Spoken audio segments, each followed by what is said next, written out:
Assalamualaikum warahmatullahi wabarakatuh. Selamat berpuasa hari ini. Kalau dalam kalender Islam, kita sudah memasuki 14 hari Ramadan. Separuh sudah, kita sudah mengharungi bulan Ramadan. InsyaAllah ada lagi separuh. Kita masih lagi dalam tempoh perintah kawal dan pergerakan. Sedang sekarang lebih bersyarat. Alhamdulillah, kita ramai sudah, saya lihat pun ataupun kita sudah perhatikan masyarakat sudah memulakan penghidupan, tapi dalam tata cara ataupun dalam normal yang baru. Okey, terlebih dahulu saya ingin memperkenalkan diri. Saya Nur Aidil Zakaria, dan pada minggu lepas, 2 minggu lepas dah saya telah bersama anda sebelum ini. Membicarakan tentang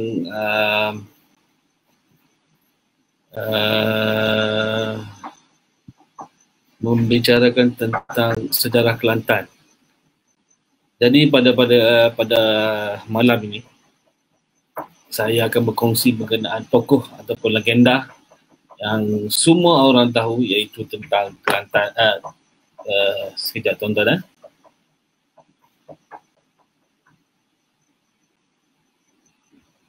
Okey, berkenaan sejarah, masih lagi berkenaan sejarah, tapi berkenaan tokoh. Dan berkenaan sejarah Sadong, kebanyakan masyarakat Kelantan tahu cerita Sadong. Malah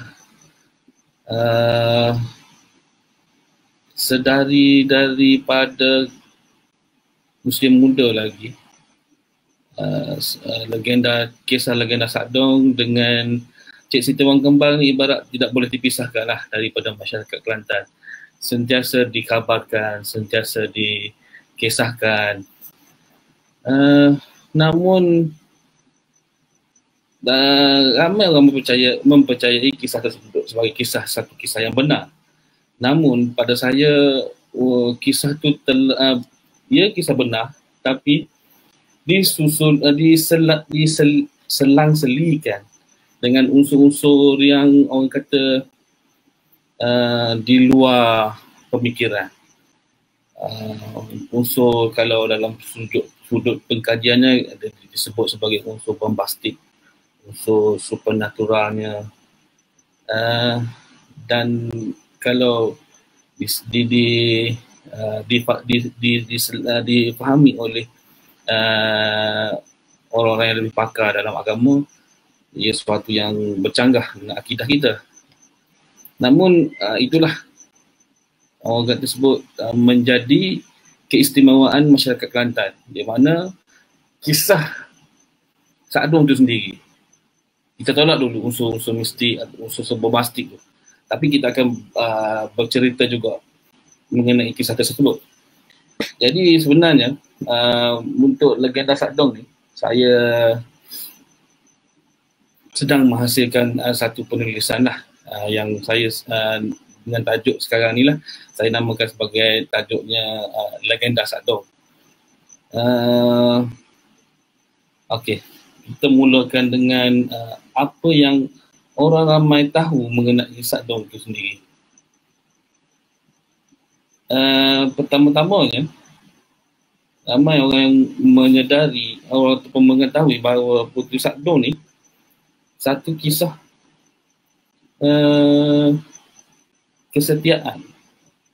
kesetiaan isteri kepada suaminya. Yang ni antara moral-moral yang kita sebut dululah, kutip yang daripada nilai moral inilah menjadikan kisah Puteri Saadon ini istimewa, di mana paling besar sekali kalau kita ikuti atau membaca daripada kisah Puteri Saadon ni, iaitu kesetiaan, kejujuran, keluhuran,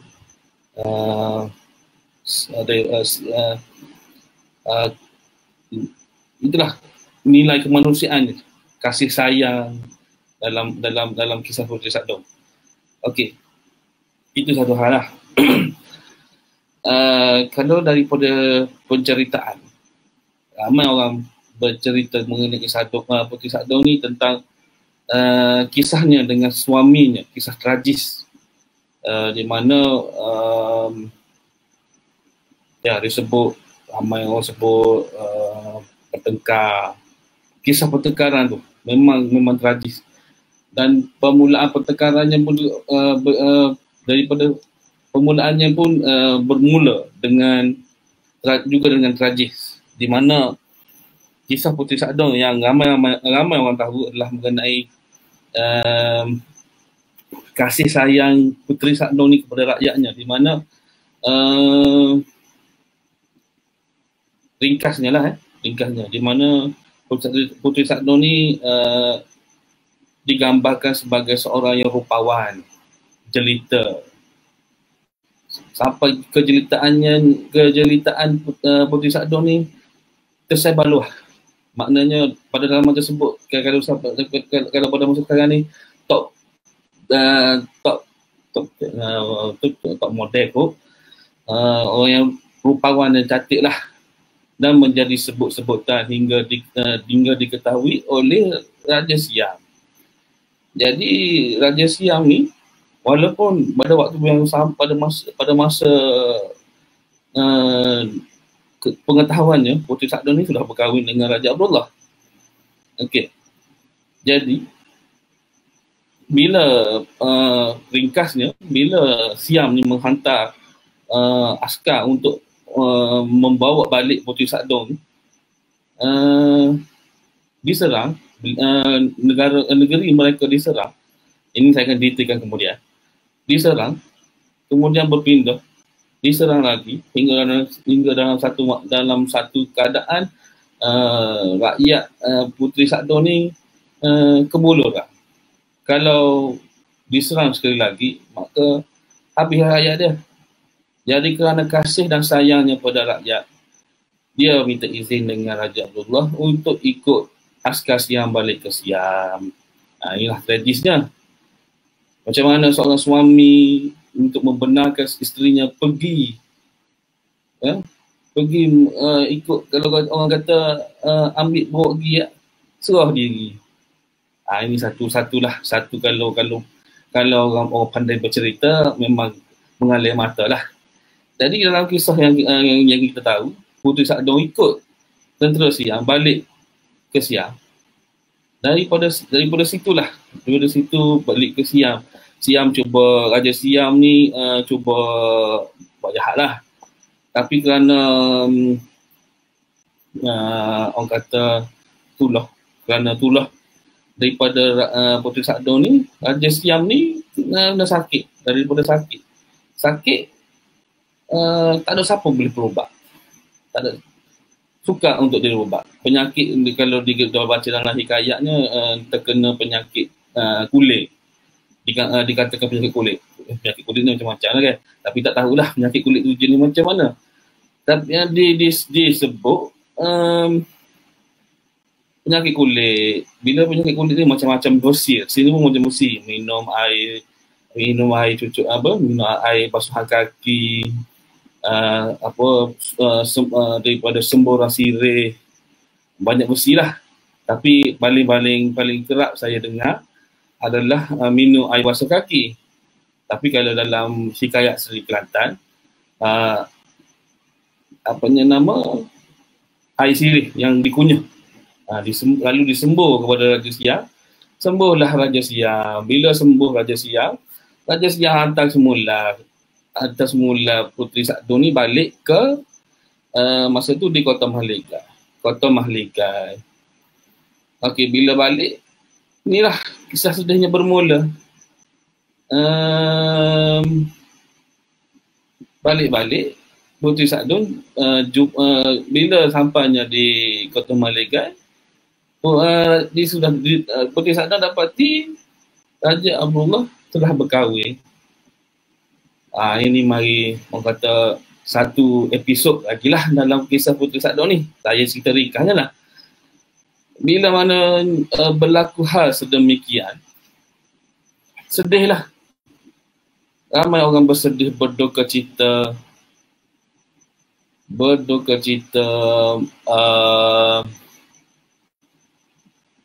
berkenaan apa yang Puteri Raja Abdullah mungkir janji. Dari sinilah berlakunya episod sedih tadi. Ni satu lagi banyak episod lah. Ni episod yang seterusnya, cara mereka bertengkar. Cara mereka bertengkar. Ni macam-macam cerita lah yang saya turut dengar dan juga baca. Banyak version. Okay, skip dulu tu. Sebabnya version-version ni lah yang kita akan bincangkan. Ataupun dalam penulisan saya cuba mencari kebenaran. Di samping mengasingkan di antara yang benar tadi, kita cari yang benar dan mengasingkannya daripada sudut mitos dan juga misteri. Sebab pada saya, kisah yang berlaku antara Puteri Sadun dan Raja Abdullah ini adalah suatu kisah benar. Kalau kita selitkan dengan masih lagi bercerita tentang unsur mistik, unsur mitos, unsur bombastik, lama-kelamaan ataupun pada hari ini pun ramai sudah beranggapan kisah Puteri Sadun ni adalah kisah dongeng. Ini satu hal yang sepatutnya tidak berlaku. Walhal dalam catatan sejarah, kalau kita telusuri pun, ia adalah kisah yang benar, di mana Puteri Sadun ni yang diketahui ataupun sering dibicarakan ni adalah kepada puteri kepada Raja Loyo, seorang Raja Jembar pada waktu itu. Nanti kita perhalus. Baik, jadi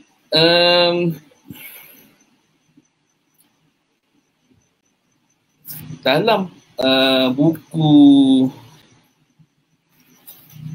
keturunan Raja-Raja Kelantan dan peristiwa bersejarah, ada saya ringkaskannya, di mana menyatakan bahawa Puteri Sadun ni ada 2 dan 3. Okey, baik.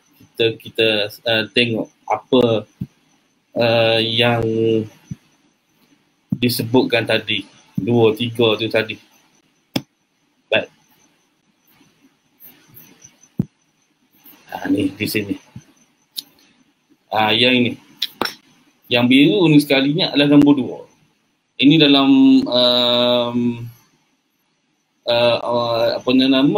buku keturunan Raja-Raja Kelantan ni, di mana bermula dengan Maharaja Sumatera Lelaki Raja, Batu Raja Suran ni turun oleh Raja Suran, Raja Sakranta, turun kepada Raja Santawa, turun kepada Raja Barabasa. Daripada Raja Basa ni lah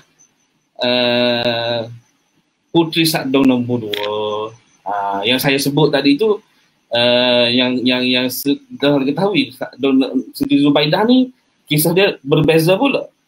Okey. Baik, kita akan cerita lepas ni pasal Puteri Siti Zubaidah. Inilah daripada inilah kisah Puteri Sadun yang sering diperkisahkan ataupun dipertuturkan oleh masyarakat Kelantan, iaitu Siti Mariam, Puteri Sadun nombor 3. Beliau ni keturunan daripada Syed Hussein Jamadul Kubra, Ali Nurul Alam, lepas tu Sultan daripada Raja Campa lah, Raja Campa. Lepas tu keturunan dia ni Sultan Adiluddin, Raja Loyo. Raja Loyo ni berraja di Jember. Di Jember. Kisah Raja Jember ni pun suatu kisah yang menarik juga untuk kita perhatikan. Tapi bukan hari inilah. InsyaAllah di kesempatan lain kita boleh bicarakan lagi mengenai Raja Jember. Di sinilah antara tadilah trik-trik yang cuba disampaikan dalam persejarahan mengenai Puteri Sagdong. Ada hidden. Itu saya akan kabarkan dalam penulisan saya selepas ni lah. Masih lagi tulis lagi lah. Okey. Sajalah Yang nombor 2, yang nombor 3. Jadi dalam buku tersebut tidak maklum siapakah puteri yang pertama.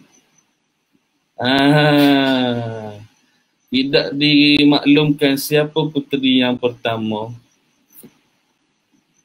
Jadi pada sebenarnya kalau sesiapa yang telah memiliki buku Tanah Kala Sejarah Negeri Kelantan, saya telah mention lah kisah kisah Puteri Sagdong pertama ni dalam buku tu. Tapi untuk eksklusifnya live kita ni, saya kongsikanlah berkenaan Puteri Sagdong pertama. Okay. Puteri Sagdong pertama ni dia kewujudannya ni seawal sebelum terbentuknya Kelantan moden tu.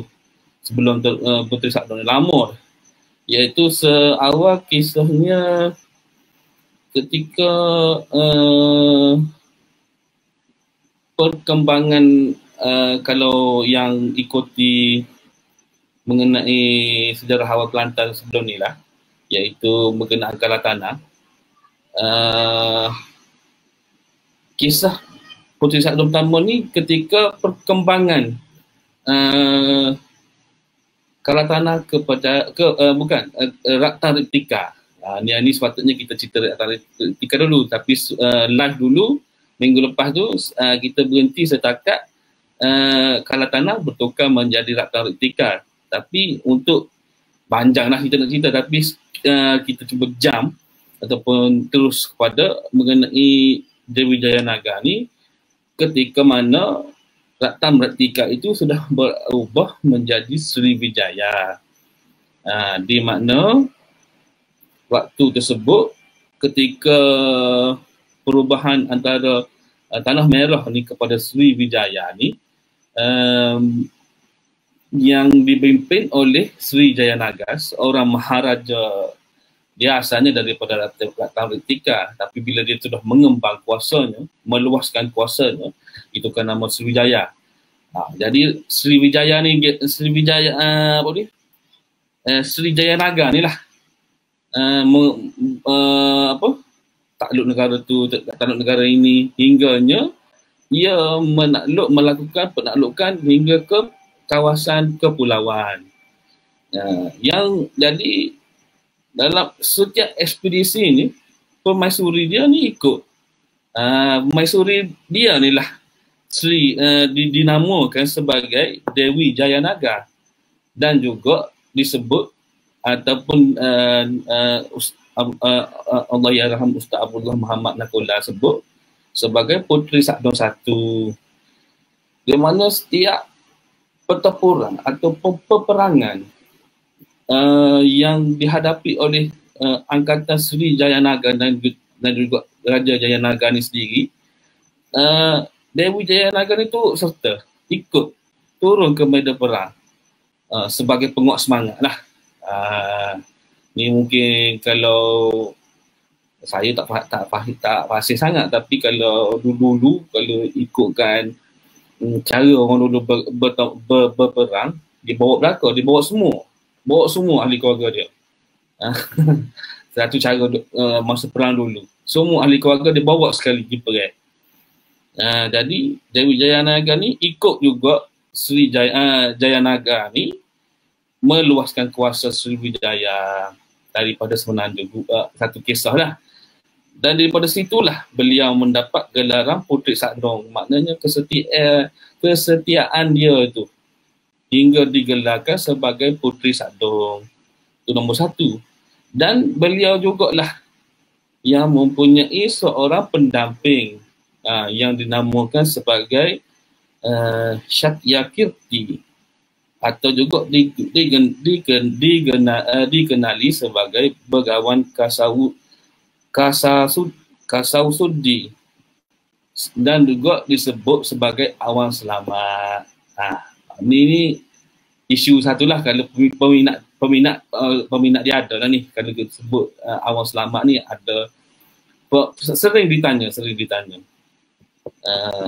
Tapi saya dalam penceritaan ni saya jelaskan lah. Awan Selamat ni bersambung dengan Puteri Sadong 1. Masuk Puteri Sadong 2 tak ada Awan Selamat. Lagu mana tu? Itu saya pun tidak boleh nak jelaskan. Sebabnya kalau tuan-tuan yang biasa dengar mengenai Awan Selamat, jumpa Awan Selamat berturung, setakat ni kalau dengan saya tak ada lagi lah. Yang kalau tuan-tuan tak ada tu, itu pengalaman tuan-tuan sendiri. Mungkin tuan-tuan boleh kongsikan di komen, kita baca nanti, kalau ada pertanyaan kita jawab.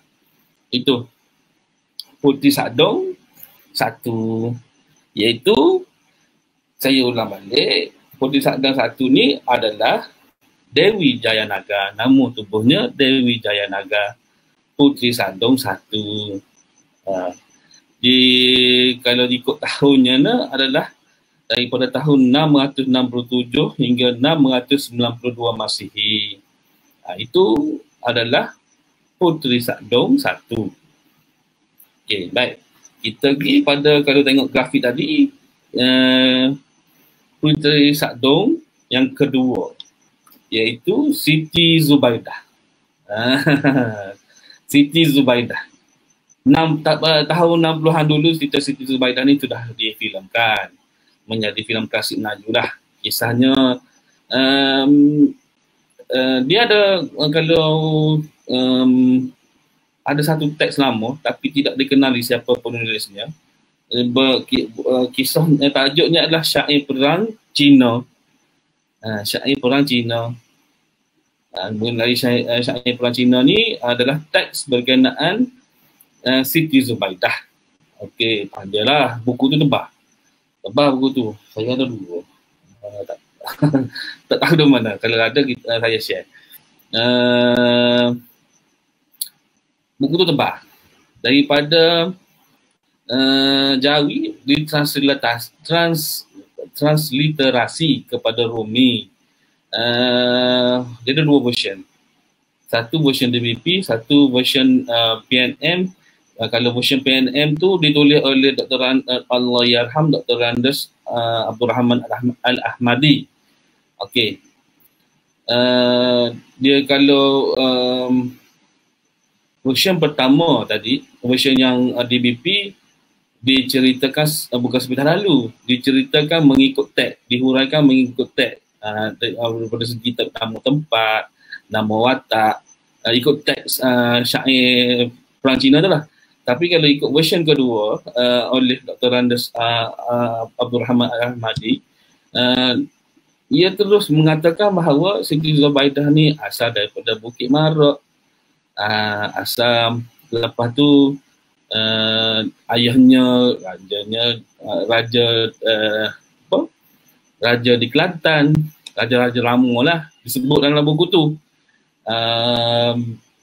Itu kalau tuan-tuan pernah baca, mungkin boleh kongsikan juga lah mengenai buku tersebut, transliterasi syair Perang Cina. Lepas itu di-compare pula dengan satu teks daripada Champa.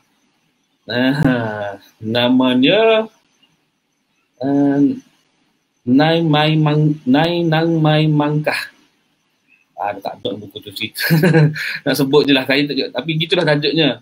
Iaitu puteri daripada Mekah, Itu Mekah dulu rujukan lama kepada Kelantan lama. Jadi bila comparekan antara perang syair Cina dengan teks Champa tadi, sahihlah bahawa Siti Zubaidah itu satu watak yang benar juga dalam sejarah Champa maupun sejarah Kelantan lama. Lalu dalam buku Keturunan Raja-Raja Kelantan tadi telah dinyatakan siapa juga perkaitan antara Siti Zubaidah ini dengan sejarah Kelantan tu. Ceritanya mungkin ramai orang tahu kisahnya, tapi masih lagi di sekitar kesetiaan dan juga kecintaan terhadap di antara isteri kepada suaminya. Kisah Siti Zubaidah ni pun panjang cerita dia. Semua panjang daripada kalau nak diringkaskan Siti Zubaidah ni kalau dalam syair tu terus Siti Zubaidah ni menyelamatkan suaminya yang ditawar oleh Cina. Suaminya bernama Sultan Zainal Abidin.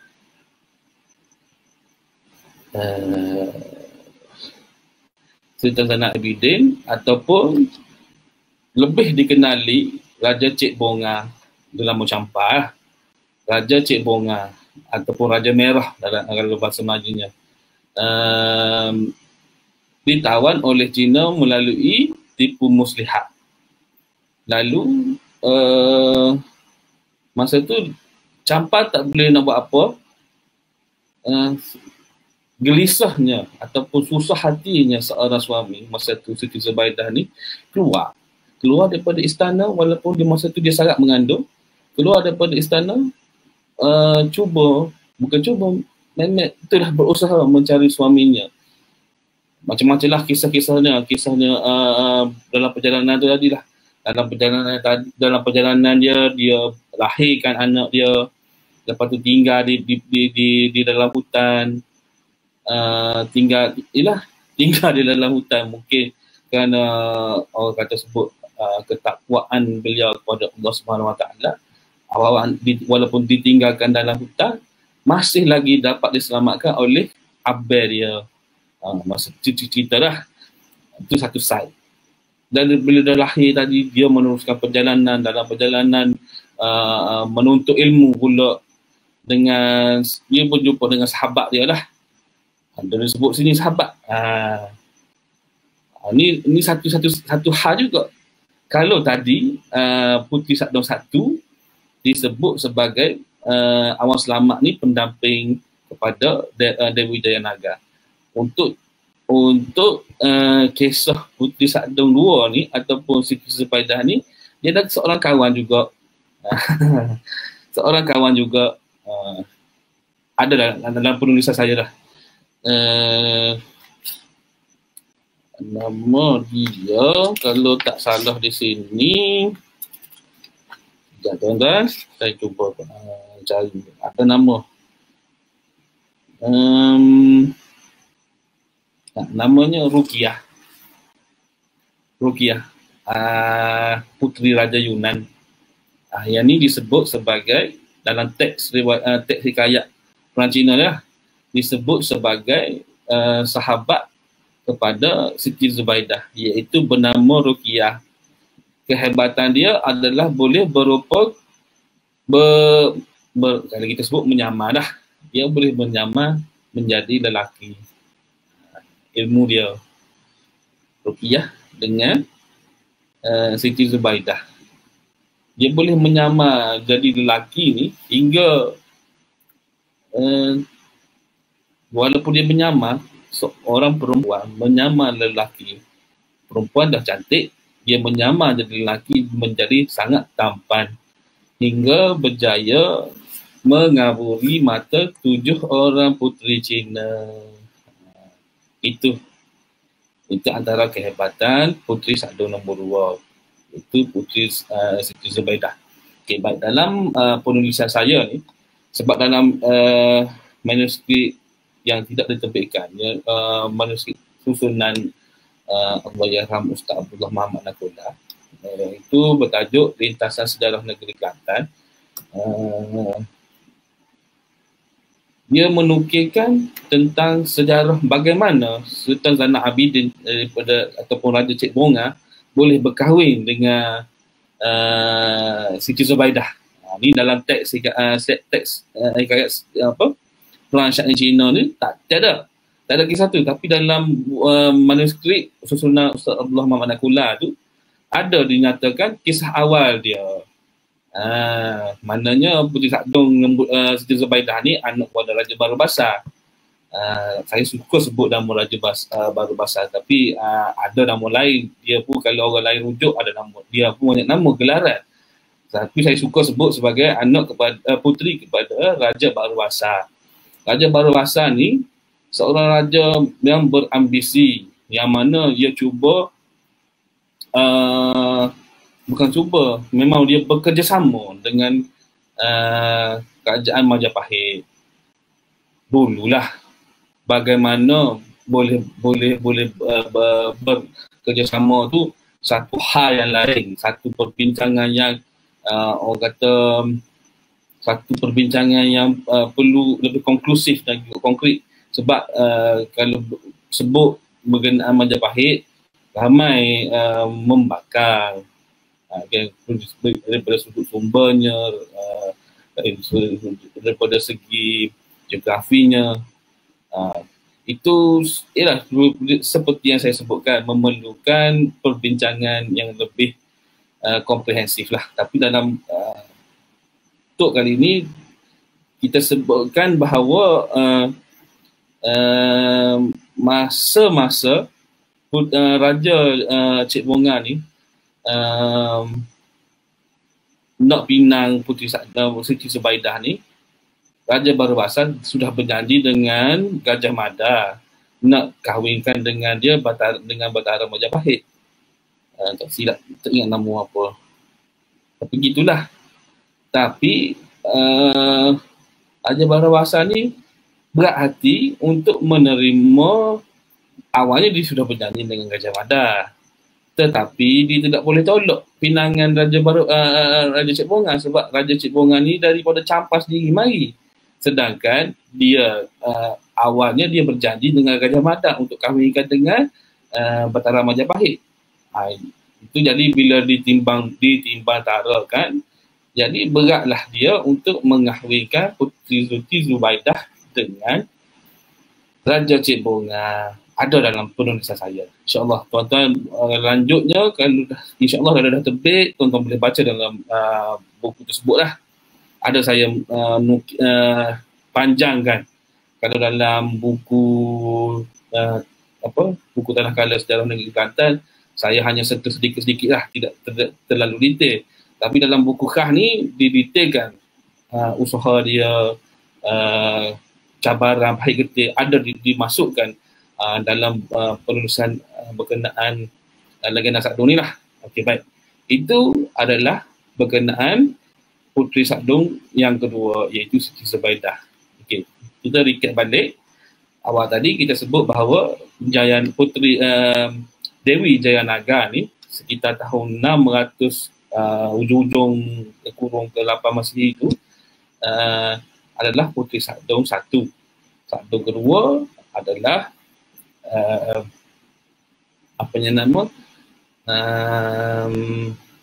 Siti Zubaidah.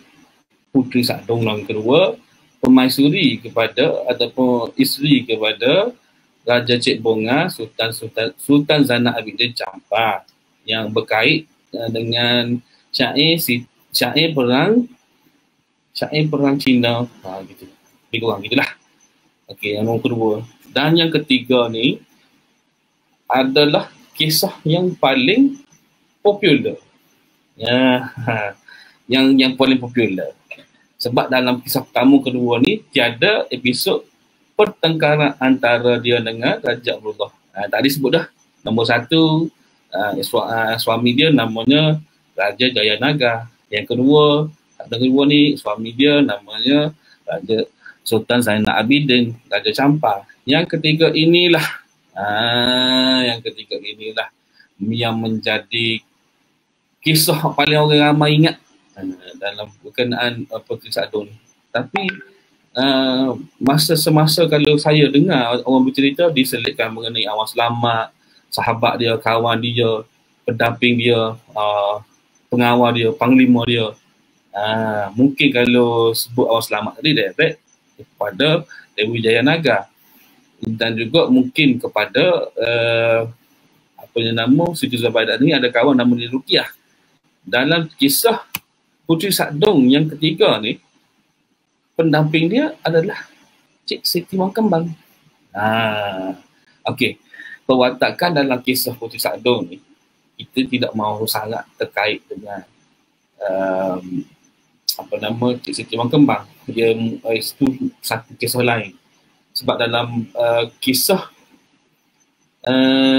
Puteri Sagdong, kalau kita baca dalam Hikayat Seri Kelantan, ramai pengkaji menyebut sebenarnya kisah Puteri Sagdong dikongsikan dalam kisah Hikayat Seri Kelantan. Tapi ramai penyelidik ataupun researcher pecahkan kisah Puteri Sagdong ini disebut sebagai Hikayat Puteri Sagdong.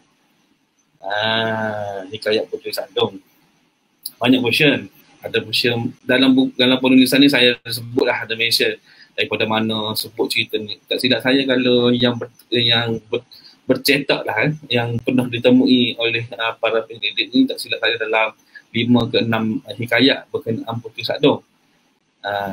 Tapi yang betul-betul detail cerita jelasnya dalam teks Hikayat Seri Kelantan.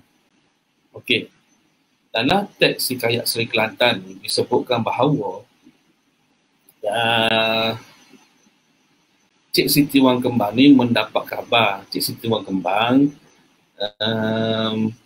ni pun satu hal juga, sebabnya Puteri Sagdong yang ketiga ini wujud sekitar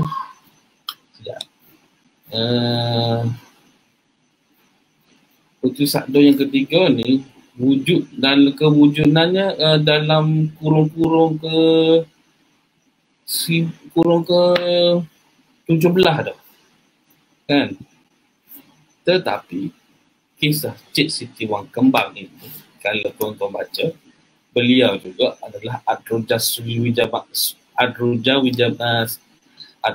Wijayamala Singha. Itu nama-nama lama dia kan. Tapi pada tiba-tiba di kurung ke-17, beliau tiba-tiba muncul kembali. Dia. Beliau muncul kembali. Kalau baca balik, tiba-tiba muncul. Bagaimana itu kisahnya? Sebab tu saya cuba asingkan perkaitan antara Cik Siti Wang Kembang dalam kisah Puteri Sagdong. Sebab untuk pada saya lah, kisah Cik Siti Wang Kembang ni kita perlu telusuri daripada segi sumbangan dia, daripada segi ketokohannya kan. Wallahualam lah. Ada orang percaya orang yang sama Adroja tu dengan Cik Siti Wang Kembang ni orang yang sama kan. Tapi pada saya, daripada awal kurun berapa tu, tak silap saya, kalau Cik Siti Wang Kembang ni kisahnya sudah lama, tiba-tiba kurun ke-17 muncul balik kan. Itulah saya cuba asingkan lah dalam penulisan saya. Tapi disebutkan, saya walau bagaimanapun dalam penulisan saya ni, saya ada sebut juga berkenaan teks Hikayat Puteri Sagdong tadilah kan. Bila mana disebut bahawa pada masa tersebut Cik Siti tu masa tu berada, tidak disebutlah di mana, cuma yang disebut dalam hikayat Puteri Sakdong ataupun terangkum dalam hikayat Sri Kelantan adalah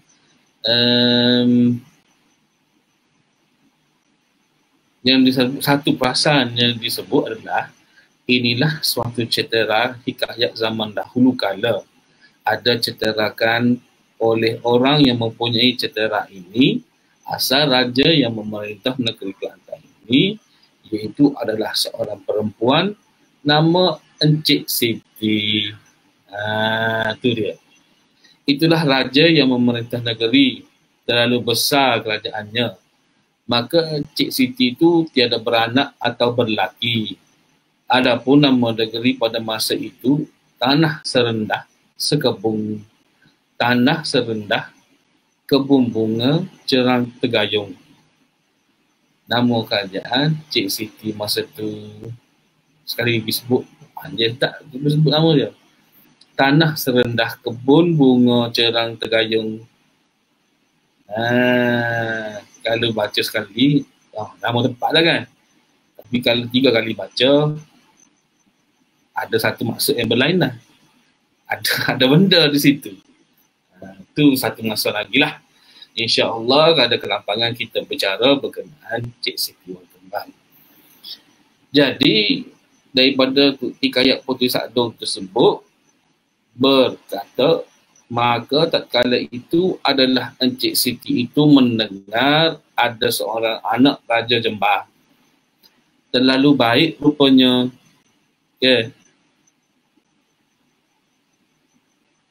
Maka diberi nama oleh ayahanda dan bondanya Tuan Puteri Sakdong. Itu dalam teks. Itu dalam teks hikayat. Okey, balik kepada kajian ataupun hasil daripada pengkaji, disebutkan bahawa Puteri Sakdong dalam hikayat itu adalah puteri kepada Raja Loyo, ataupun nama lainnya Sultan Adiluddin, iaitu seorang Raja Jembar yang merintah daripada 1579 hingga 1597. Kemudian naik sekali lagi pada tahun 1602 dan turun balik kepada 1605. Sultan Adiluddin ni dia tak ada pewaris lelaki. Dia mempunyai 2 orang puteri. Seorang puteri Darula kahwin dengan timbalan Raja Campar dengan Siti Mariam. Siti Mariam ni lah tadi Puteri Sakdong. Okey. Puteri Sakdong tadi yang saya sebut awal-awal tadi. Okey. Jadi ramai orang tahu dah. Okey. Cumanya sekali lagi lah saya ingin jelaskan cantiknya Puteri Sakdong ni hingga Raja Siam ni kena. Okey. Disebutkanlah, diringkaskan, disebutkan Cik Siti Wang Kembang ni bela Puteri Sakdong ni tadi, ataupun Siti Mariam ni tadi dari kecil, daripada kecil pada firasat dia dah, pada firasat Cik Siti Wang Kembang, Puteri Sakdong ni akan membesar sebagai seorang yang rupawan, jelitawan dan juga tokoh yang hebat lah disebut. Dan sampai bila cukup umur dia pun terus mencari pasangan untuk Puteri Sakdong ni lah, dan dijodohkan dengan Raja Abdullah, juga salah seorang keturunan Raja Jembar. Tak silap saya sepupu Sakdong juga dah Raja Abdullah ni. Tak tahu detail tu kemudian, saya akan jelaskan kemudian. Susu galuh siapa Raja Abdullah. Hingga hari ni pun ada, saya tak silap saya ada orang mengaku keturunan dia tu. Tapi tak apalah, kita sebut ini untuk pengenalan awal. Okey, bila sudah dikahwinkan antara Puteri Sakdong dengan Raja Abdullah ni, jadi Cik Siti Wang Kembang membantu anak akak dia ni dengan menantu dia ni membuka satu penempatan di Cetok Pasir Mas. Okey. Bila mana Raja Sier ni tahu, Raja Sier ni tahu, hantarlah dia orang suruh bawa Puteri Sagdo balik dia lah. Dengan istilah tersiratnya rampas Puteri Sagdo ni bawa balik ke Sier. Jadi bila marilah Sier ni bertempur, berperang di kawasan Cetok tu, disebut dalam hikayat ni. Dia berperang, bila tak perang lagi, tapi hampir berperang. Lalu Raja Abdullah pun mintalah buat permohonan kepada Puteri Sagdo ni. Katanya Puteri Sagdo ni bondanya seorang yang hebat, dekat kepada Allah. Jadi tidak bolehkah selamatkan negeri nak kena serang. Jadi dimohonkanlah doa, dipanjatkan doa, kan, dimakbulkan. Lalu daripada Cetok tu, dalam hikayat ni sebut dipindahkan ke dalam Belukar. Di mana Belukar tu? Kalau dikaji balik, dan ramai sudah berkaji pun, trace di mananya, daripada Cetok tadi dipindahkan ke satu tempat yang namanya Kota Mahligai lah. Kota Mahligai. Mana Kota Mahligai tu?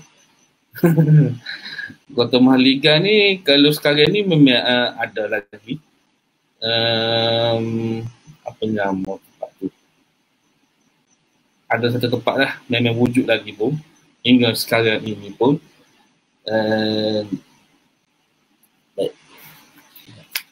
Dia bukan gitulah, daripada kota tadi bila dipindahkan, kali ikut hikayatnya, tentera Siam tadi kelam kabut dah. Tiba-tiba daripada ada orang menjadi satu kawasan kosong, kawasan yang tidak berpenghuni. Jadi Raja Siam pun teruslah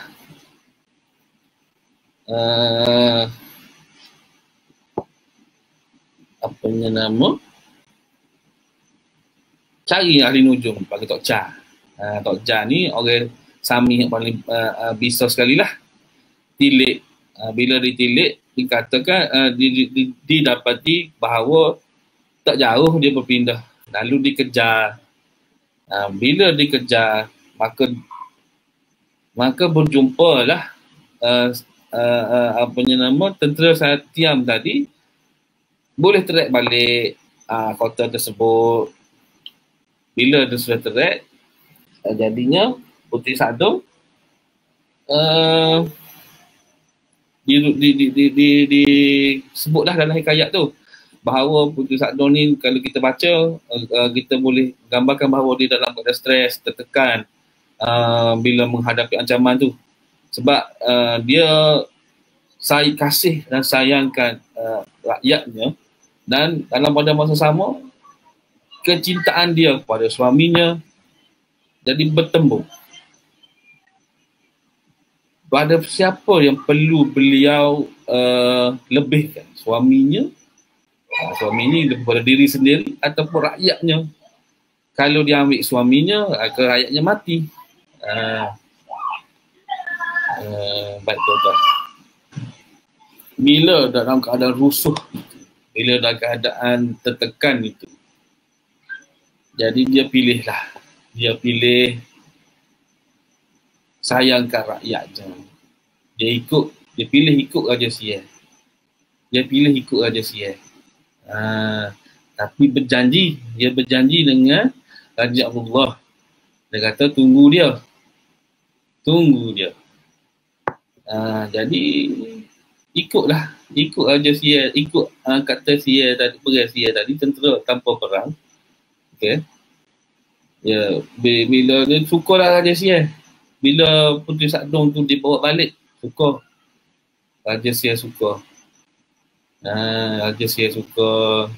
Saya sebut dah awal tadi.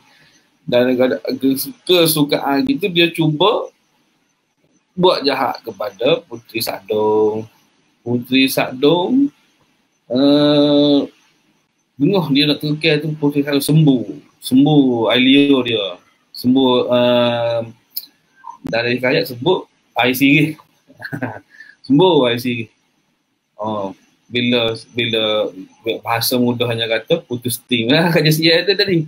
Dia kata mana Puteri Sakdong ludah dia,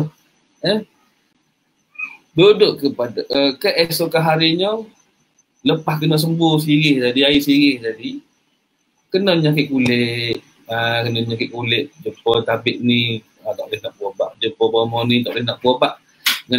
Last sekali dia jumpa dengan Tok Cha tadilah. Tok Cha yang tadi bila dirujuk bahawa penyakit tersebut dapat disembuhkan kembali, hanya Puteri Sakdong dapat sembuhkan kembali penyakit tersebut. Tapi sebelum tu bila dirujuk balik pada Puteri Sakdong kata dia sanggup sembuhkan Raja Sia.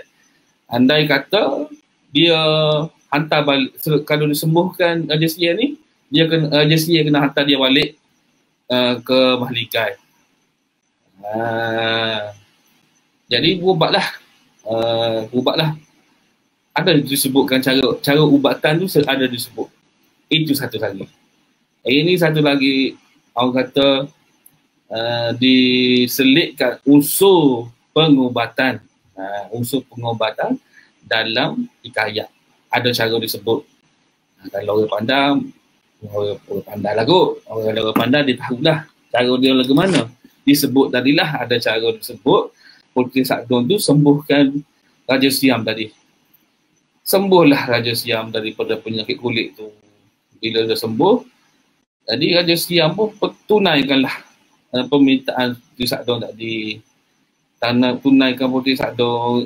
Jadi Raja Siam ni hantar baliklah Puteri Sakdong kembali semula tempat asal dia. Bila ada cerita juga tu, masa dia nak balik tu ada kisah dan cerita dia juga, di mana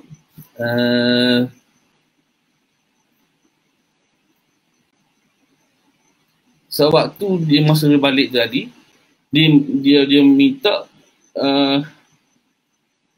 pengiring dia tadi ni harus beragama Islam. Jadi harus beragama Islam. Dia tak sia orang Sia bawa dia nak orang Islam bawa dia. Muslim lah. Bawa dia daripada Sia tu balik semula ke Mahligai. Okey. Jadi dalam perjalanan balik tadilah, selama 7 orang pengiring. Dalam perjalanan balik 6 meninggal dunia, seorang je selamat balik kembali ke Sia. Semasa perjalanan balik ni ada nama-nama tempat dimakamkan, disebutkan. Kalau saya cuba tulis balik, memang betul nama dalam teks hikayat ni dengan nama kampung-kampung yang dia berhenti tu ada wujud. Wujud. Jadi sebab itu saya kata teks hikayat Sakdong ni satu kisah benar. Cuma diselitkan unsur-unsur tu. Sebab nama geografi, nama-nama tempat tu wujud. Bila dah last sekali masa dia nak balik, dia berhenti naik ke Bukit Marok. Naik Bukit Marok. Ini nombor Puteri Sakdong nombor 1 tadi tak ada sebut nama Bukit Marok. Nombor kedua dia sebut Bukit Marok tadi tu asal tempat daripada tempat asal Siti Zubaidah. Bukit Marok. Di dalam kisah Puteri Sakdong yang ketiga ini disebut tempat persinggahan Puteri Sakdong. Dia singgah naik Bukit Marok. Masa dia nak singgah Bukit Marok ni dah ada cerita macam mana orang bawa dia di kaki bukit, naik ke bukit. Kalau boleh saya cuba share lah ya. Apa benda ada sebenarnya di Bukit Marok ni. Ramai dah orang naik Bukit Marok. Tapi gitulah. Orang ramai naik tapi kita tak naik lagi. Okey, baik. Kita cuba lihat apa benda di Bukit Marok tadi sebenarnya. Baik.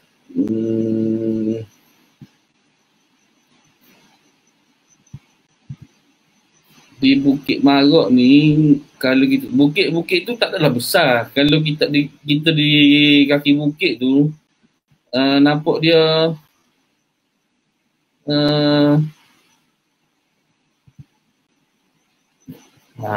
kalau di kaki bukit gini je kelihatan Bukit Marok ni. Besar gini, kecil je. Tapi bila kita dah sampai di atas Bukit Marok tak pula, pemandangan berbeza dengan apa yang kita lihat di kaki bukit. Ni atas Bukit Marok. Kedudukan Bukit Marok, dia boleh nampak. Ni adalah pemandangan ke kawasan pantai ni, tak silap saya. Banyak. Ini kawasan Bukit Marok. Bukit Marok lah ni, kalau diikutkan masih lagi bawah Kota Baru, tak silap, tapi berhampiran dengan Bacok. Tu. Gitu.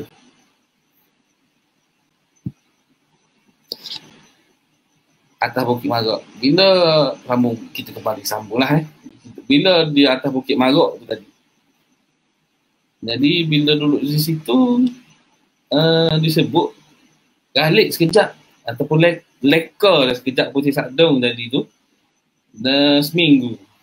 Lepas tu baru dia turun semula daripada Bukit Marok kembali ke Kota Mahligai. Bila kembali ke Mahligai, inilah tadi dapat tahu Raja Abdullah ni kahwin orang lain. Sinilah tragisnya.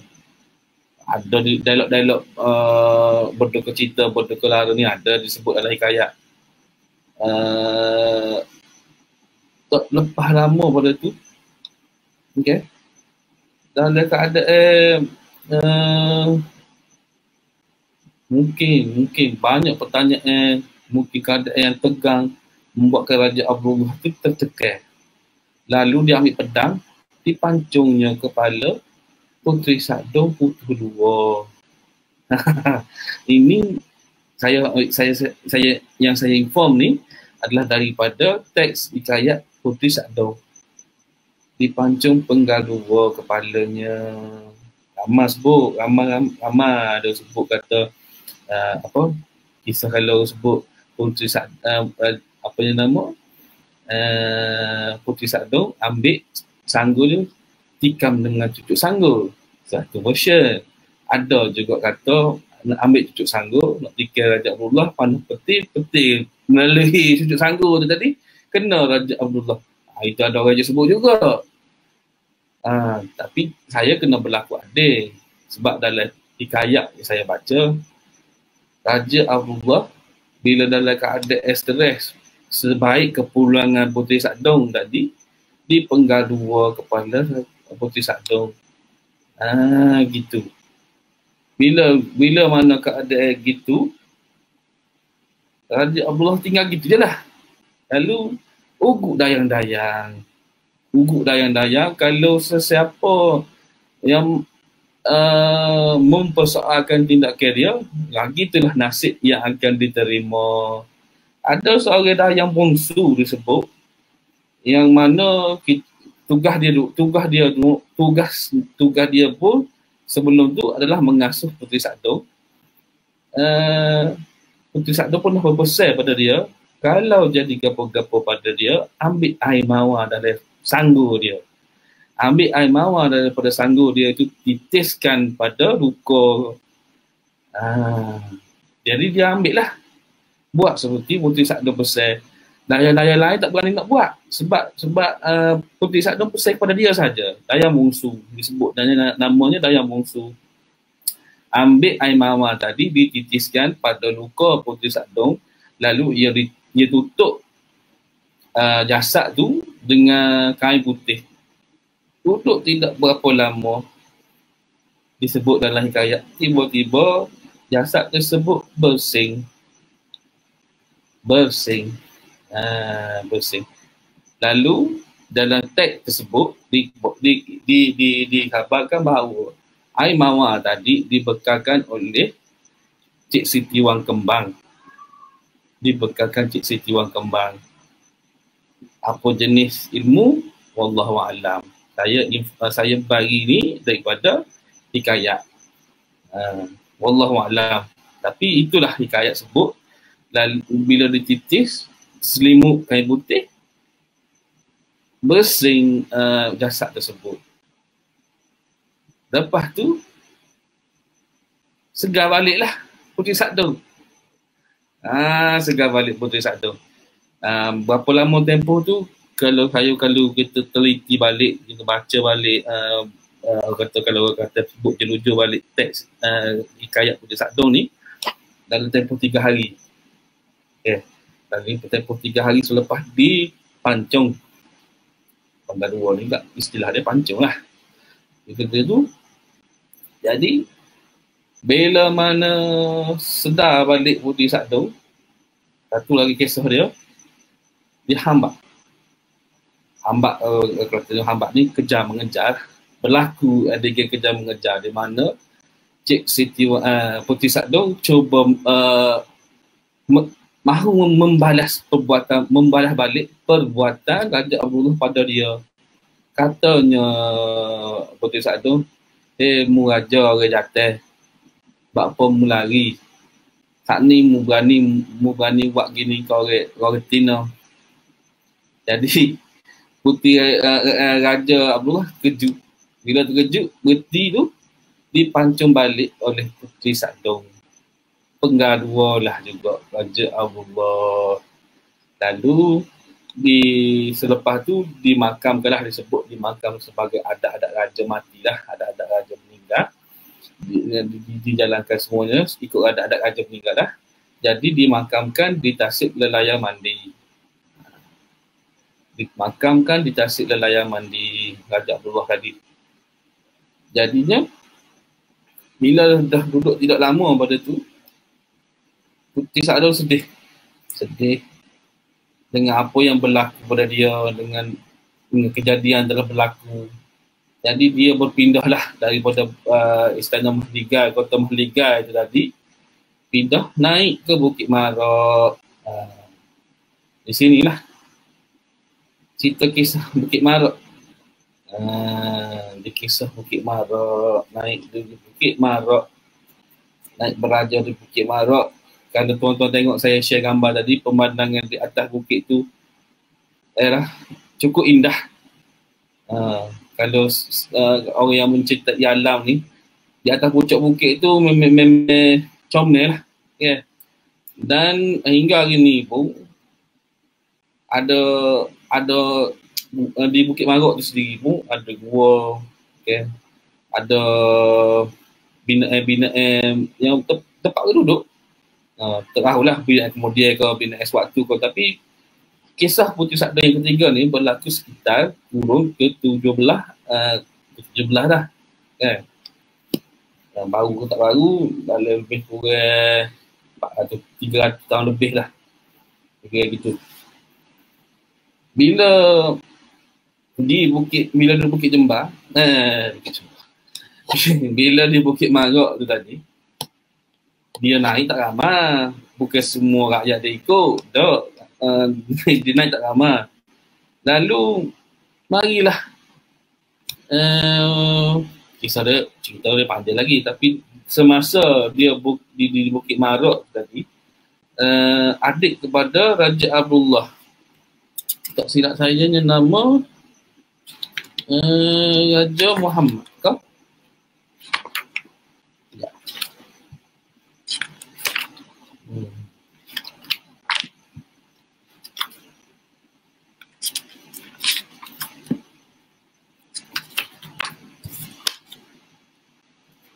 Raja Ibrahim, adik kepada Sultan Abdullah. Bila Raja Ibrahim ni tahu Sultan Abdullah sudah mangkat,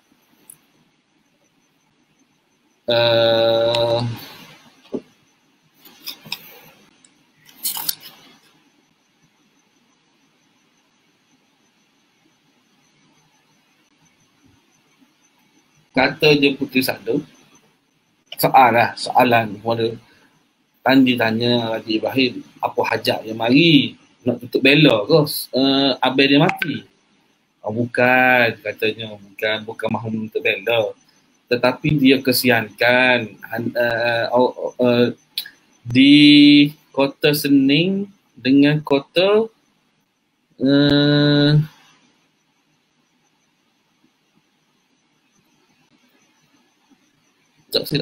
Kota Sening dengan Kota Keras, di mana kota tersebut hidup dalam keadaan kucak-kacir sebab ketiadaan raja. Jadi dia kehadiran dia di Bukit Marak pada hari itu jumpa Puteri Sadong, mahu mendapatkan kebenaran, lebih kepada memohon kedaulatan daripada Puteri Sadong untuk dia mentadbir di Kota Senin dengan Kota Keras.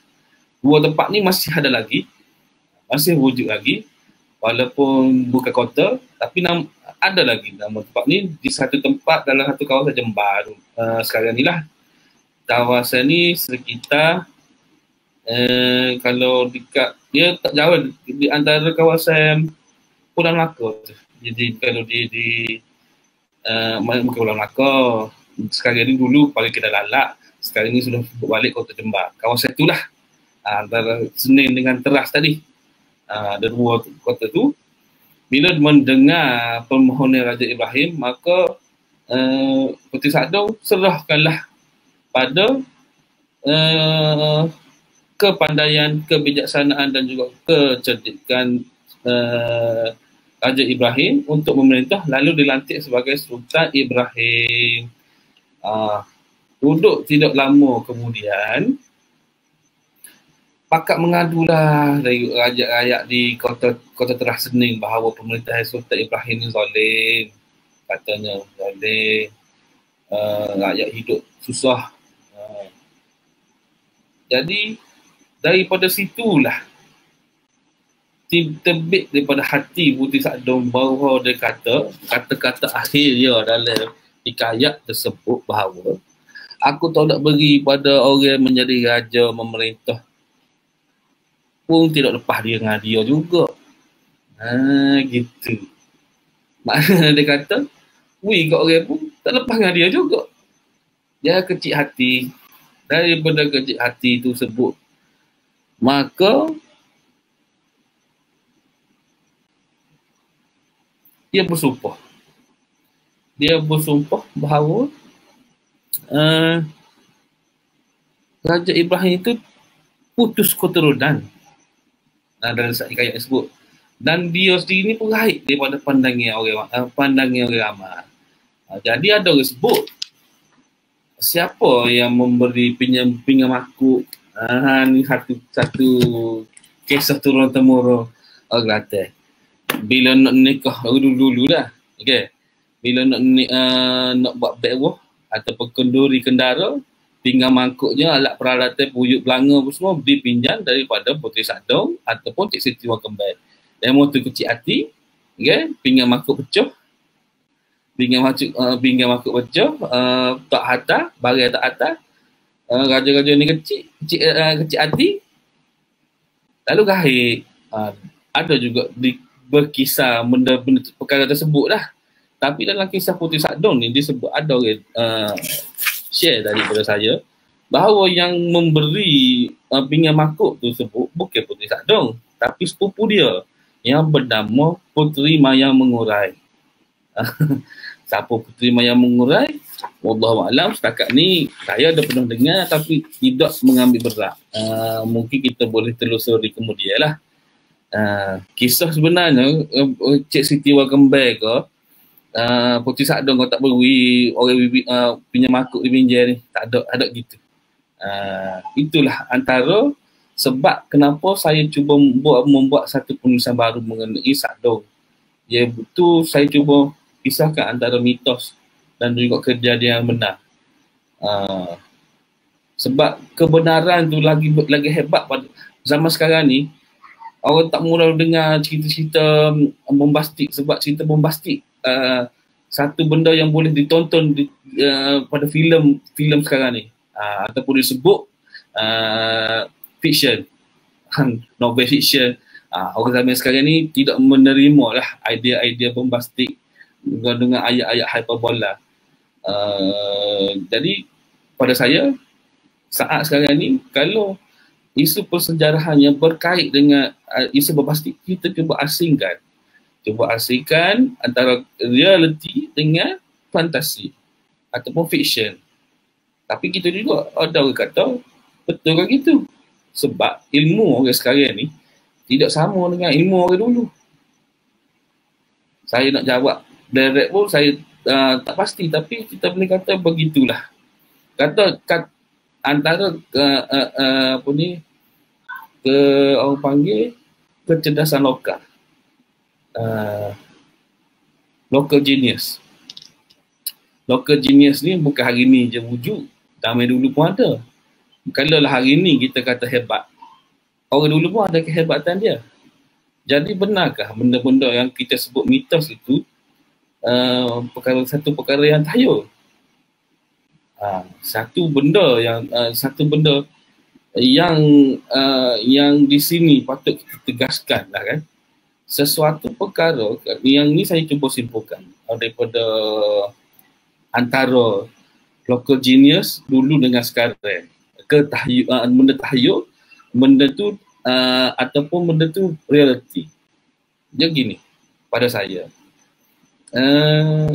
selagi benda tu tidak melanggar syariat dan juga akidah dan juga tidak mensyirikkan Allah, maka ia suatu masa dulu ia adalah betul.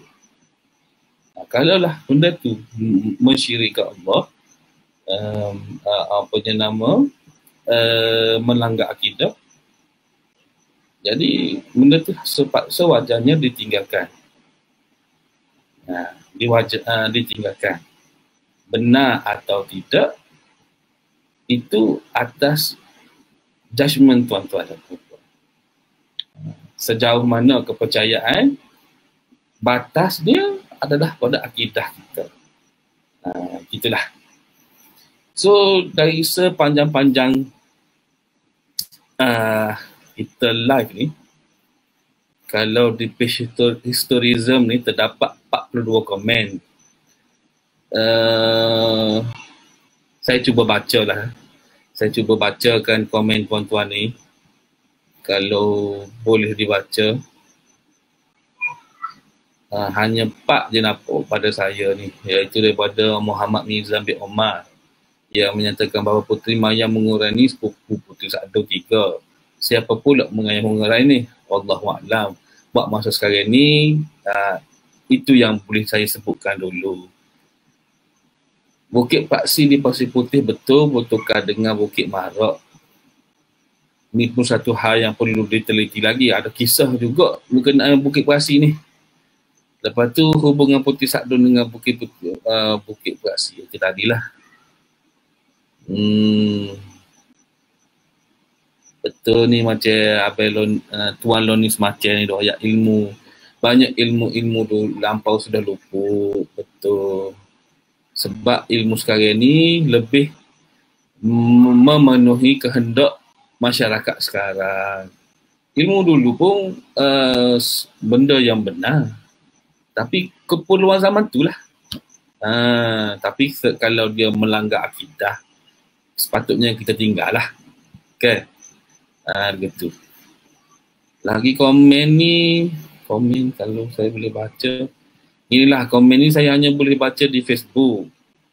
Nak detail tu mungkin saya jawab offline aku. So, jadi apa kesimpulan sebenar kisah Puteri Sadong ni? Okey. Daripada sepanjang-panjang kita bercerita sejam lebih ni,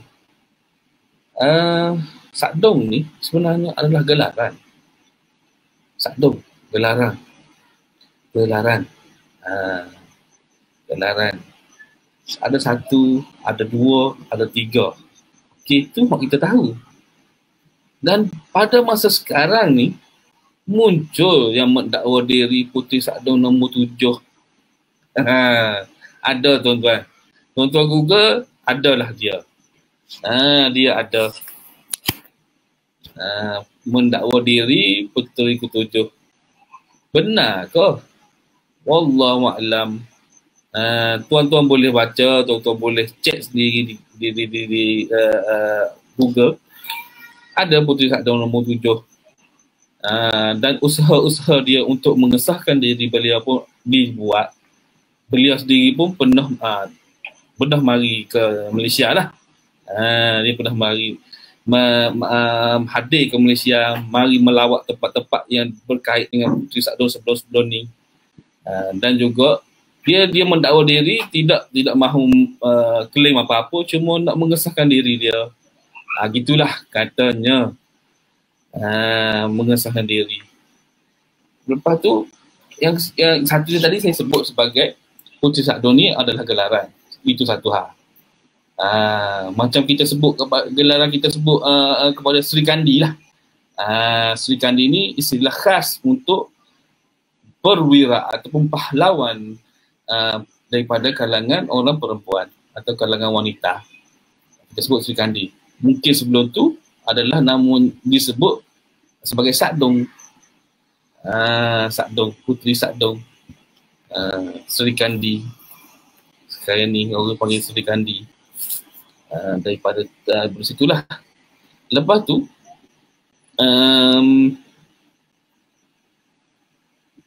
Puteri Sakdong ni juga membawa falsafah dalam gelaran tu, iaitu maknanya ciri-ciri baik ataupun nilai-nilai positif, nilai-nilai moral setiap cerita Puteri Sakdong 1, 2 dan 3.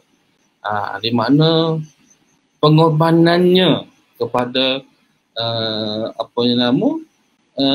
suami. Mungkin dulu-dulu kisah ni dikabarkan sebab kalau dulu-dulu orang Kelantan ni kaum lelakinya walaupun ada jumpa sebut royak ataupun kalau kerana bagi kabar orang Jati Kelantan ni malah, tapi tak, dulu bangsa suatu waktu dahulu ramai orang Kelantan ni mengembara, bawa diri kita je, tak bawa belakang. Anak bini kita tinggal di rumah. Orang lelakinya mengembara, berdagang, mencari kehidupan yang lebih baik. Selepas jumpa kehidupan yang lebih baik, baru dia bawa keluarga dia berpindah. Ramai orang Kelantan dulu begitu. Jadi demo tu guna ataupun bagi kisah Puteri Sakdong ni untuk meyakinkan bahawa sepeninggalan mereka sepatutnya orang-orang rumah ni, sebut orang rumah apa tu, kaum ibu ni kuatkan semangat dengan bila dia bercerita mengenai Puteri Sakdong, mengenai kisah Cik Siti Wang Kembar. Jadi sebagai motivasi, tu kisah dia. Itu nombor 2. Nombor 1 saat ni sebagai gelaran, Puteri Sakdong ni gelaran. Yang keduanya sebagai motivasi untuk kaum-kaum ibu. Okey. Lepas tu yang ketiga besar kita boleh simpulkan mengenai Sakdong ni tadi adalah mungkin bila dia satu kisah yang kuat dalam masyarakat, ada pengarang-pengarang cuba menyelitkan maklumat-maklumat mereka tersendiri, kan? Macam hikayat Puteri Sakdong tadi diselitkan mengenai nama geografi, daripada sudut geografi, daripada sudut perubatan, menjadi maknanya kisah Puteri Sakdong itu tadi sebagai orang panggil sebagai pembayang untuk satu maklumat yang lain, khas untuk jangka masa waktu ia ditulis. Sebab hikayat Sakdong ni ditulis pada waktu yang berbeza-beza mengikut keadaan sosial pada waktu tersebut. Okay. 3 benda besar lah tadi.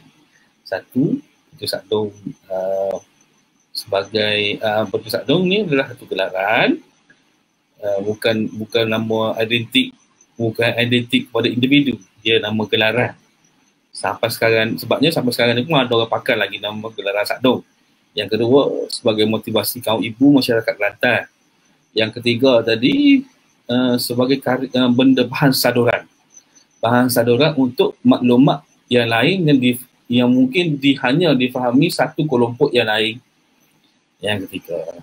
Begitulah yang benda yang besar yang ketiga. Bagaimanapun, ada juga macam di Filipina mendakwa kisah Sakdong dan juga kisah Adruja Sriwijaya Mala ni kisah folklore dia orang juga. Lepas tu, apa kaitan Batang Sadong di Sarawak? Batang di Sarawak adalah merujuk sungai Sakdong. Itu satu benda-benda yang perlu kita teliti. Kalau berkenaan tadilah tentang macam klaim daripada Filipina dengan Sarawak ataupun ada dengan masyarakat di Borneo, saya boleh katakan bahawa kisah yang mereka cuba bukan klaim, dakwa lah, ya, sebut bahawa dia pun ada juga kisah gitu. Sebenarnya itu mungkin pada saya pun tidak mendalami ni, mungkin pandangan awal saya lah. Yang mereka dakwa itu bahawa itu adalah kisah Siti Zubaidah di Champa. Okay. Champa ni negara dia dah musnah dah. Duduknya di selatan Vietnam sekarang ni, Vietnam Selatan. Champa. Dulu dia besar dan sudah luput pada tahun 1835. Saya sendiri pun ada semenjak tahun lepas lagi saya tulis pasal Champa, tapi ialah bukan terbengkalai. Saya berhenti dulu sekejap sebab saya belum konkret. Mungkin selepas ni saya akan sambung balik tulis. Saya ada tulis dah, tapi tak siap lagi lah. Champa ni luput pada tahun 1835. Jadi dia ni pun bangsa diaspora, menyebar ke seluruh alam Melayu dan juga pada satu tahap sudah ke seluruh dunia lah. Mungkin dia ke seluruh dunia ni tidak membawa identiti Champa lagi dah. Tapi kalau di Filipina, di Borneo, mungkin membawa identiti tapi tidak tahu sebenarnya daripada mana. Jadi saya boleh kata bahawa mereka, nenek moyang mereka daripada Champa dulu yang berpindah ke Kepulauan Filipina, kepada Kepulauan Borneo, membawa kisah tadi lah. Okay? Membawa kisah Puteri Sakdong. Jadi dipertuturkan juga di kalangan mereka. Kalau di Kelantan ni, memang susu galuh direct dia dari Puteri Sakdong yang nombor 3 ni daripada Champa. Nombor 2 pun sama juga. Nombor 2 memang langsung terus daripada Champa. Gitulah apa yang saya boleh katakan kenapa di Filipina pun ada tuntutan sedemikian dan juga di Borneo. Daripada susu galuh yang sama daripada Champa tu. Kalau insyaAllah lah kalau buku yang berkenaan Champa tu siap, adalah saya nukilkan berkenaan tersebut. Jadi begitu tuan-tuan, saya rasa sekadar ni dululah perkongsian saya berkenaan legenda Sakdong. Mungkin penjelasan saya ni tidak detail kan, tapi begitulah sebaik-baiknya ingin saya pesan bahawa kita tinggalkanlah sesuatu perkara yang melanggar akidah. Okay? Orang kata dengar boleh, percaya jangan. Gitulah. Jadi saya sudahi perbincangan kita pada hari ini dengan wabillahi taufiq wal hidayah. Assalamualaikum warahmatullahi taala wabarakatuh dan selamat berjumpa lagi selepas ini. Sekian.